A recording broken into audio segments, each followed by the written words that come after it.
Dokter Ari, melihat kondisi sekarang ini, kalau kita lihat banyak sekali masyarakat yang memanfaatkan dengan menjual hand sanitizer, masker dengan harga yang cukup fantastis. Kalau Dokter Ari sendiri komentarnya bagaimana terkait hal tersebut?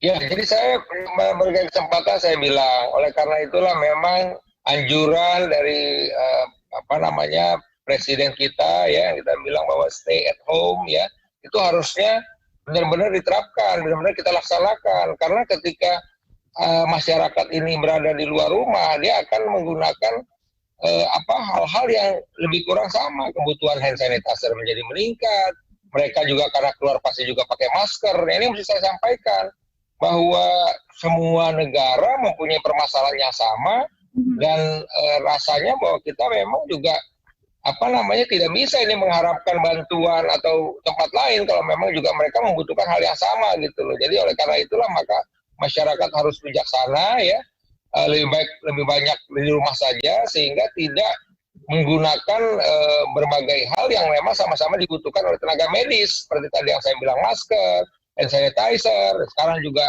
sarung tangan, handskun juga kosong, ya, susah kita dapat karena memang ternyata juga diras oleh masyarakat begitu, ya. Oleh karena itulah memang harus menjadi perhatian juga. Lebih baik Anda berada di rumah. Kalau di rumah kan ada air mengalir, ada sabun, jadi kebutuhan hand sanitizer juga ini. Kami juga sudah merasakan bahwa teman-teman yang memproduksi hand sanitizer secara mandiri ini udah mulai kekurangan alkohol 96% gitu loh. Walaupun saya bilang tadi, kami di Jakarta ini aksesnya lebih gampang. Tinggal call teman, gampang dapat. Tapi saya mengkhawatirkan teman-teman saya yang bekerja di daerah.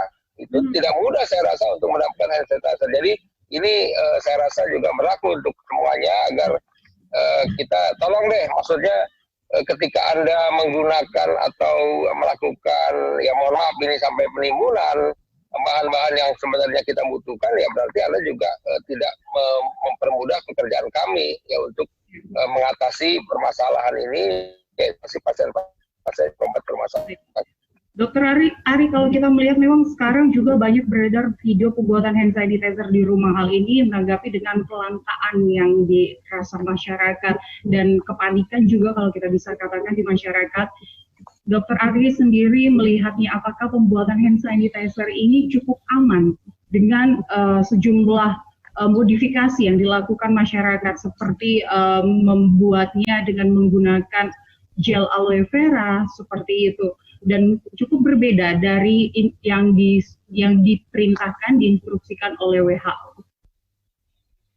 Ya, saya rasa begini, ya, bahwa semuanya kami yang bekerja di lapangan saat ini, ya, termasuk juga untuk berbagai hal, termasuk juga untuk pengadaan hand sanitizer, itu kita membuatnya sesuai dengan aturan dari WHO. Nah, saya terus terang termasuk orang yang tidak menganjurkan masyarakat membuat hand sanitizer sendiri. Ada macam-macam, ada alkoholnya 70%, yang dianjurkan itu alkohol 96%. Tapi kita tahu bahwa alkohol 96% ini adalah bahan kimia yang berbahaya, yang bisa mudah terbakar gitu loh. Jadi saya terus terang tidak menganjurkan. Belum lagi kan ukurannya, timbangannya kita harus tambah lagi H2O2 misalnya, tambah lagi gliserol, kemudian juga pewangi misalnya. Jadi, nah sekali lagi nih, ketika masyarakat juga mengejar-ngejar bahan baku dari pembuatan hand sanitizer ini, ya kami kekurangan bahan baku tersebut gitu loh. Jadi sekali lagi saya tidak menganjurkan masyarakat. Sebenarnya kan kalau kita di rumah nggak perlu hand sanitizer sekarang. Ya Anda kalau memang ini cuci tangan aja langsung misalnya, kan begitu. Udah gitu kan, kalaupun handle pintu, yang lain kan di rumah kita sendiri. Ya. Kenapa? Lebih efektif mana, penggunaan hand sanitizer atau kita cuci tangan untuk saat ini? Ya, lebih efektif cuci tangan sabun, sudah jelas, karena memang kan virus corona itu dia mengandung envelope yang dengan deterjen, apalagi dengan antiseptik, dia akan hancur gitu loh. Dan sejatinya juga begini, buat masyarakat yang menggunakan hand sanitizer, dalam 5 kali 6 kali penggunaan hand sanitizer itu harus cuci tangan, karena sebenarnya kan tangan si virus matinya itu ada di tangan dia sebenarnya. Walaupun tidak hidup lagi mungkin, tapi paling tidak kan dia masih kotor sebenarnya dalam tanda petik. Walaupun secara steril mungkin adanya alkohol di dalam hand sanitizer sudah membunuh virus, tapi tetap dia harus cuci tangan gitu loh. Jadi sekali lagi, ya saya sih kalau Anda di rumah ya nggak perlu menggunakan hand sanitizer, lebih baik kita cuci tangan pakai sabun dan air mengalir. Dan toh juga kalau kita cuma di rumah kan kita tidak banyak aktivitas juga, tidak banyak yang kita pegang juga gitu loh. Maksud saya justru di situ juga kita juga menjadi apa namanya ya tidak juga mubazir sebentar cuci tangan, sebentar cuci tangan gitu loh. Jadi ini hal yang harus diperhatikan karena sekali lagi penularan itu adalah droplet dan kontak langsung.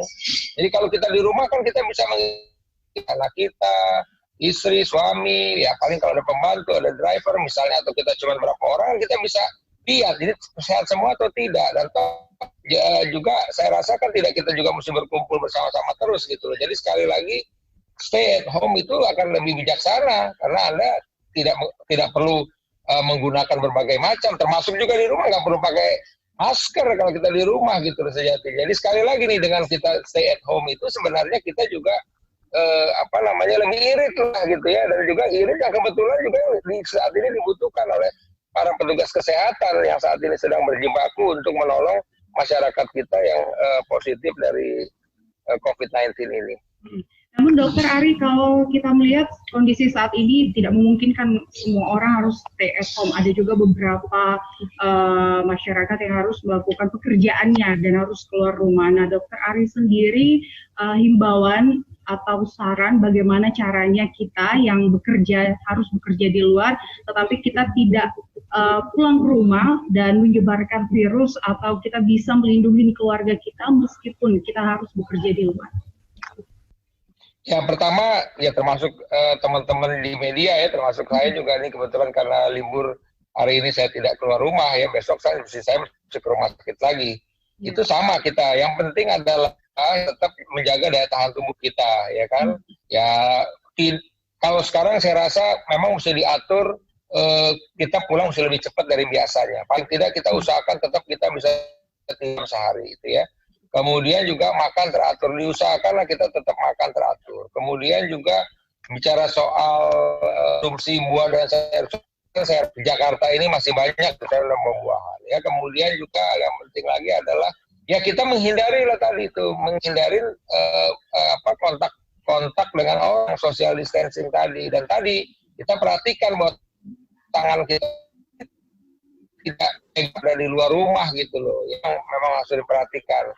Dan juga artinya tidak pegang apa dan juga tidak garung-garung hidung atau di muka kita yang memungkinkan mungkin itu menjadi tempat penularan gitu loh. Jadi ini hal-hal yang harus diperhatikan kita juga teman-teman di media. Saya mempunyai sama dan saya lihat juga kadang-kadang yang berhadapan dengan narasumber ya yang belum tentu juga bersih gitu loh. Yang seperti saya juga sedih ketika narasumber itu positif, kan teman-teman media juga jadi kilang kabut, jangan-jangan juga termasuk yang terpapar langsung dan juga mungkin terkena ya penyebaran virus tersebut. Dan pemirsa, kami akan kembali usai jeda, tetaplah bersama kami di Suara Jakarta.